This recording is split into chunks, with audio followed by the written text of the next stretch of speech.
Jones has 9 entries in the Billboard 200 with 3 top 10 albums and no number ones, while Nas has 27 entries, 16 top 10 albums, and 6 that have reached. Smoke, right? Yeah. Were you smoking when you said you better than Nas? I might have been a little bit. Well, as far as let's get this right. I'm way more influential than Nas, and I don't care what no. These little running around like I wasn't brought up. I brought up toting slammers. Like so, my belt. Rap got levels to this, and when you step outside your lane, you better be ready for heat. Ain't nobody wants smoke. But Jim Jones grabbed the mic and claimed he was better than Nas. That wasn't just ego. That was a landmine. It cracked open old beef, silent tension, and all the years hip-hop quietly kept him at arm's length. Let's keep it a buck. Jim never got the love his peers did. And truth is, Jim's not even close. It was just a laid-back interview. Vibes were chill. Jim Jones sat across from Angie Martinez, talking his story, his hustle, his come-up. Then boom, he dropped the bomb. I rap better than Nas. No smirk, no stutter, just dead serious. Angie blinked like, wait, what? The room froze. And once that clip hit the internet, it blew up. Look, Jim's always talked big. That's part of his whole image. But saying you rap better than Nas, that's not just confidence. That's wild territory. Nas ain't no regular MC. He's the genius who dropped Illmatic at 19. Textbooks mention him. Battle rappers study him. He's hip-hop royalty. People don't just respect Nas. They treat him like sacred ground when it comes to bars. So when Jim ran his mouth like that, it struck a nerve. Fast. The internet went wild. Clips everywhere. Flu memes dropping left and right. But this wasn't just some viral moment. The culture itself started talking. Noor sounded off on his pod. Charlemagne called it a big reach. Fat Joe gave that really? Look, Jadakiss even stepped in. Nobody dissed Jim directly, but the tone, loud and clear. Jim, bro, don't play yourself like that. This wasn't hate. This was hip-hop doing what it always does, protecting the pen game. In this culture, respect don't come just from swagger or bold talk. It comes from the bars, the legacy, and how deep your lyrics cut. Jim got some bangers. We Fly High, early Dipset joints, no doubt. But let's be real, his lane was all about vibes and energy, not pen-to-page depth. Ain't no shade, that's just how fans and critics been clocking him for years. To be fair, Jim did double back, said he wasn't dissing Nas, just finally felt like he found his sound and believed in his craft. Cool, but by then, that clip had already gone viral, and it was too late. And what made it worse? Oh man, the timing was crazy. This wasn't just a random hot take in an interview. To some folks, it confirmed what they'd been whispering for years. Jim talks bigger than the work backs up. Now, not everybody felt that way. But the clip gave folks plenty of ammo. Barbershops lit up. Podcast comments went wild. People started pulling receipts, digging up verses, comparing catalogs, stacking Jim's bars next to legends. It wasn't about whether Jim had hits, of course he did. The real question, did the industry ever see him as a rapper's rapper or just Dipset's hype man who held it down from the sidelines? And Jim, he clapped back, I'm still playing at a high level. Check my stats, I am rap. Some folks chalked it up to ego. Others said Jim was just finally reaching for the recognition he always felt got skipped over. Either way, the reaction hit hard. And this ain't even the first time he said something that made people double take. But this time, the room wasn't chuckling, they came with receipts. What probably cut the deepest? It wasn't trolls or outsiders clowning him. It was his own circle, industry vets, NY legends, even people he came up with. They didn't drag him, but they didn't back him either. And in hip-hop, silence hits different. Sometimes it slaps harder than a diss track. But forget the memes and hot takes. The real test was coming, and Jim knew it. Then came the real twist. Folks who knew Jim, who were right there during the Dipset come-up, when Harlem was lit and everything moved fast, they started talking. And that's when it got deeper. Because truth is, this was never just about bars. It was about respect. And in Chapter 2, that respect, it starts cracking from the inside. See, in hip-hop, loyalty rides almost as high as talent, especially in Harlem, where your rep is your lifeline. And Jim's past? That history with Cameron and Mahe, straight up messy, and everybody knew it. Back then, if you were a fan in the late 90s and early 2000s, Dipset felt unbeatable. Cameron, Jim Jones, and Jules Santana had the game on lock. Crazy swagger, iconic slang, and music videos that defined the whole era. But even in those early days, Jim wasn't seen as the rapper. He was the hype man holding down the side. Then came that legendary Hot 97 clash. Jim and Machi going back and forth over Harlem roots, respect and loyalty. And Mai didn't hold back, told Jim straight up, "You don't rep Harlem like that." That moment, it wasn't just radio mess, it cracked open real tension. Even Cam, who put Jim on, eventually started pulling away. Cam and Jim, they had a very public fallout. Cam even clowned Jim, saying he had identity issues, like he was rewriting his whole place in Dipset history. To a lot of fans, it looked like Jim was always chasing validation, trying to prove he was more than just the third wheel in a flashy duo. Then came that moment Jadakiss checked him for name-dropping Styles P in a track. That wasn't just a diss, that was a warning. In New York, certain names carry serious weight, and if you talk slick, you better have the resume to back it all the way up. Cam and Jim may be cool now, but the tension's never fully left. And when your own squad won't co-sign you loud, the culture clocks that. This wasn't just about who could spit better, it was about who the streets believed.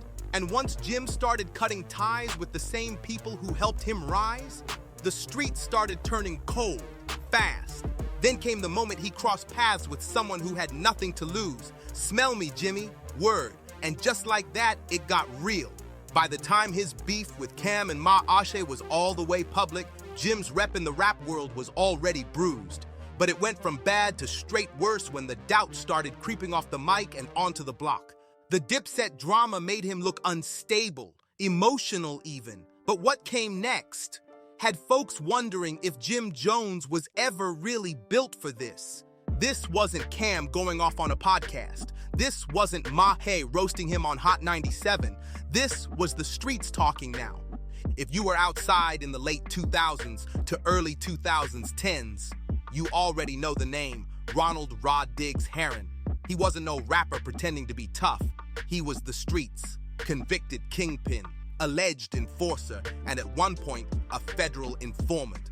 Once said he'd rather go out like Nino than come home like Sammy.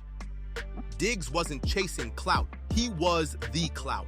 And when Jim crossed paths with him at a Brooklyn block function, all that Dipset bravado didn't mean much. Street sources and multiple expose videos claim Jim pulled up expecting love. But Diggs wasn't moved, didn't care about the chains, the fame, or the blood talk. Word is, Diggs checked him in front of everyone, didn't touch him, just stripped his aura. Witnesses say Diggs stepped to Jim with zero hesitation, pressed him face to face, and told him straight up, "You're not that guy out here." No fight, no gunplay, just pressure. And in that silence, it hit way harder than a punch. What made it worse? This wasn't some random dude off the block. Rod Diggs was certified. His name held weight. So when he checked Jim publicly and Jim didn't push back, yeah, that meant something. They say Jim didn't bark back, didn't hold ground, just dipped out quiet. Online fans called it a myth, brushed it off like another hood tale. But to the ones who really know how the streets move, that moment spoke volumes. The message was loud. You can rap about that life, throw up a set on stage, flash the look, but when the wolves step out, what really happens? This ain't about flows anymore. This was identity, who you are when the cameras stop rolling. Suddenly, folks weren't just questioning Jim's music or his past, they were questioning everything. See, Jim always dropped OG names, bragged on street ties, leaned hard into that Dipset Bloods image, but all that flex, it fades quick when the aura don't match the energy. Cause here's the truth, if you say you're street but the street don't say it back, that's when the respect dies. The Rod Diggs moment never hit front page headlines, but it didn't have to. In circles where reputation means more than money, it was deafening. And Jim, he never addressed it. No denial, no response, just silence. It sat on him like a stain that wouldn't wash off. From then on, people looked at Jim differently.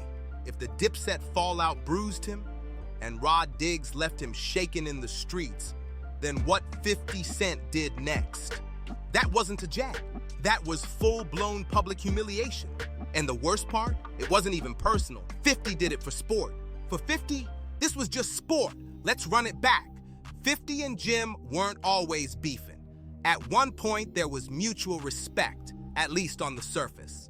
Both were street-tied, money talkers, running their indie hustle hard. It was cool until Jim started running his mouth. First he fired at Ma, then he shaded Cam, then he started talking numbers. And in 50 Cent's world, you talk numbers, you better bring receipts. That's when things flipped. 50 didn't care about the past. All he saw was a target slipping. And Jim, he didn't have the stats, he didn't have the proof, just smoke. And 50 smelled it. When Jim dropped El Capo, he was expecting flowers. Instead, he got straight up clowned. 50 hit Instagram like it was open season, mocked Jim for weeks. One post showed his sales barely cracking 5 figures, and the caption, savage. But 50 didn't stop there. He dragged up the wiretap scandal too. Yeah, that one, where Jim's name popped up in federal paperwork linked to a convo with Tekashi 6699 and Mel Murda. No charges, no indictments, but it didn't matter. 'Cause in this game, perception hits harder than proof. And 50 knew that. He didn't even have to say it loud, just tossed that shade perfectly. Made folks wonder if Jim was playing both sides. 50 even went as far as calling Jim a dry snitch in an Instagram caption, followed by a flood of laughing emojis. For 50 Cents, trolling is art. For Jim, it was a full-on PR disaster. Jim tried to keep it cool, laughed it off, clapped back, called 50 a clown. But the internet don't forget nothing. And when someone with 50's reach locks in on you and starts hitting, you feel it. The craziest part? 50 didn't even drop a diss track. He didn't have to. A few memes, savage captions, and boom, Jim Jones was trending. And not for anything he wanted. Nobody was talking about Jim the rapper anymore. They were talking about Jim the punchline, the old beefs, the credibility slips, the street rumors. It all blended into one image Jim just couldn't shake. That capo title started sounding real ironic, because while Jim kept calling himself a general, nobody was marching behind him like that. And the worst part, he had no real way to clap back.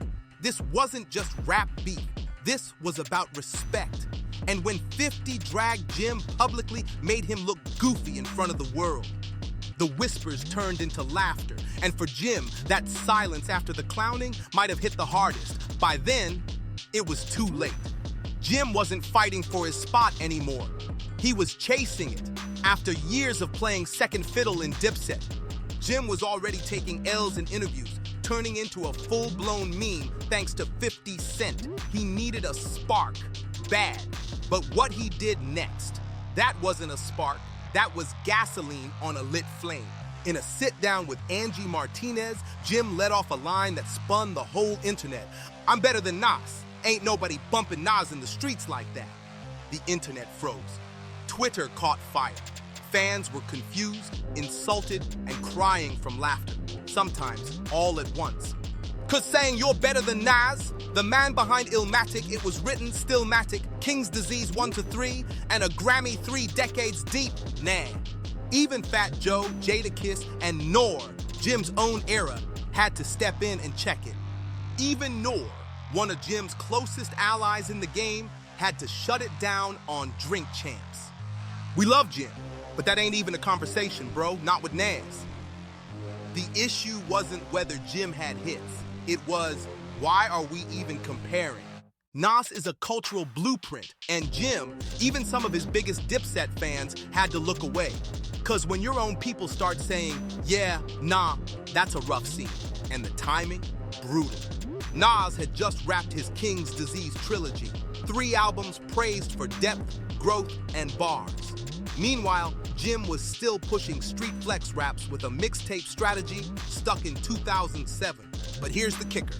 When the backlash hit, Jim didn't walk it back, he doubled down. Jim didn't walk it back, didn't soften it. He explained it, said it was about relevance, about the streets, about who people were really listening to in his world. But that was the problem. His world didn't match the rest of hip-hop's anymore. The response? One big collective eye roll. Cause hip-hop ain't just the block now, it's global. And globally, Nas is a titan. Jim's words didn't land like a bold flex. They landed like someone desperate to stay in the convo. And remember, this wasn't just opinion, this was about legacy. Nas had nothing left to prove. He was aging like royalty. Meanwhile, Jim, 20 years in, and still fighting just to sit at the table. For a lot of fans, this was the moment they realized Jim didn't really get the respect he was chasing. Cause in hip-hop, you don't ask for your flowers. You drop heat so undeniable, they hand you the whole bouquet. And around that I'm better than Nas moment, even his own circle started stepping back. See, moves like that don't just shake the internet, they shake your crew too. Cause in this game, respect don't come from who talks the loudest, it comes from who's still standing behind you when you do. For Jim Jones, that support started thinning fast. The shift wasn't sudden. You could trace the cracks all the way back to the early 2000s. But it didn't start unraveling publicly until Ma-Chi came back into the spotlight. Now remember, Ma-E was around before Dipset ever took flight. He knew Cam and Jim from the Harlem days, before the videos, before the fame, when it was just corners and survival. So when Ma-Se showed up on platforms, checking how Jim was speaking on Cam, yeah, that hit different. Because Mati wasn't chasing clout or industry favor. Me, Jim Jones, myself, gold records, platinum records, gold albums, platinum albums. No, me, Jim Jones.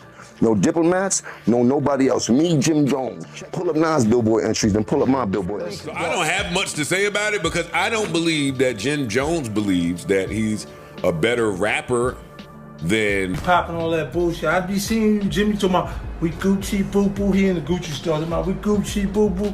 Them Black King niggas was going fuck. Jimmy, they was like. He was speaking from inside the house, an OG with receipts. Jim tried to clap back, but the vibe was off. This didn't feel like a simple disagreement. It felt like family business spilling out into the streets. Then that old Hot 97 tape resurfaced. 2004, Jim, Mai, and Cam all arguing live on air. No filter, no script, just Harlem energy, raw and uncut. Listening to it now, you can hear the cracks. That unity was always a little shaky. Public smiles, private mess. As Jim pushed harder into solo spotlight, more interviews, more street talk, more trying to control the narrative, one thing stood out. Cam wasn't matching the energy. He wasn't defending, wasn't co-signing.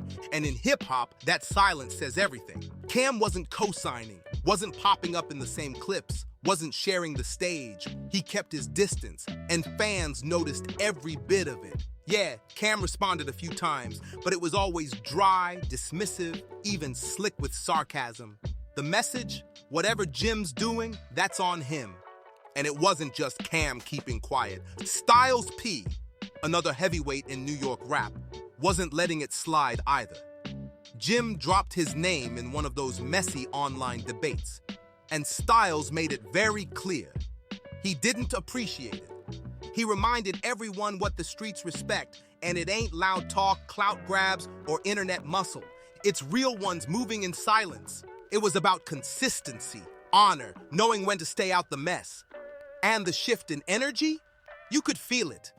Jim wasn't just chasing respect anymore. He was starting to look alone. And that isolation, it wasn't just from beef.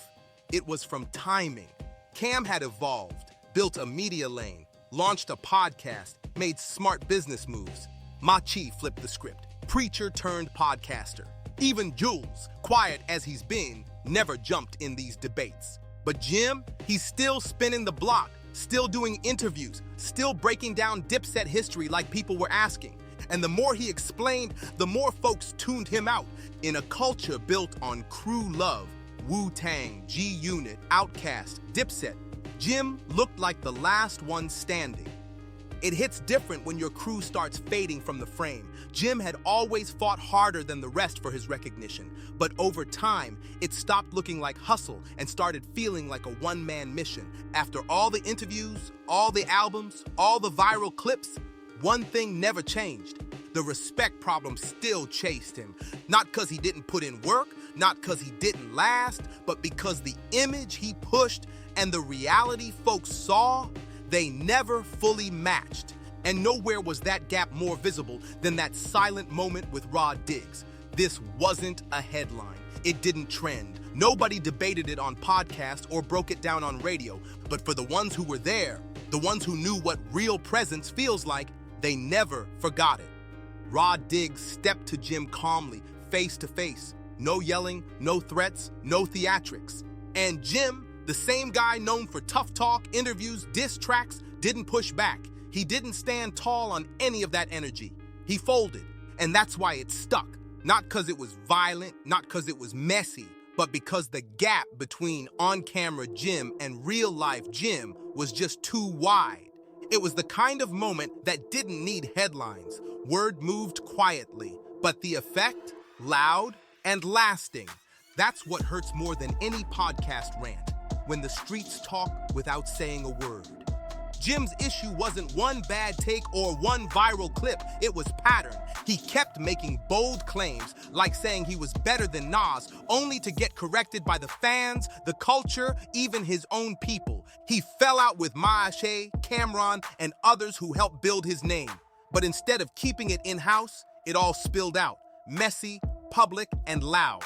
Then came that Rod Diggs moment, a cold reminder that you can't fake street energy. You either got it or you don't. And in that room, Jim didn't look like the dude he'd been claiming to be. When you stack it all, the interviews, the drama, the disconnect between image and reality, it starts to make sense. Hip-hop never fully gave Jim Jones the respect he wanted. And to be fair, it wasn't because he lacked grind. If anything, Jim hustled harder than most. He never stopped pulling up, never stopped talking. But the question was, did people still believe what he was selling? Jim never stopped talking, never stopped trying to control the narrative. But respect? That don't come from how loud you are. It comes from the foundation you build. And when folks looked close, they saw a man still trying to prove he belonged. In a convo, the culture had already moved past. Whether it was bars, street cred, or status, hip-hop had moved on. Jim just never stuck the way legends do. The respect wasn't blocked out of hate, it just never felt earned the way it should have. And for all the tracks, interviews, and viral headlines, that's what really told the story. Because in hip-hop, presence is everything. And when the moment came, the room looked at Jim and didn't follow. That's it for now. Hit that like button, drop a comment, and don't forget to subscribe to Number Goss Up for more raw, real, and unfiltered hip-hop stories.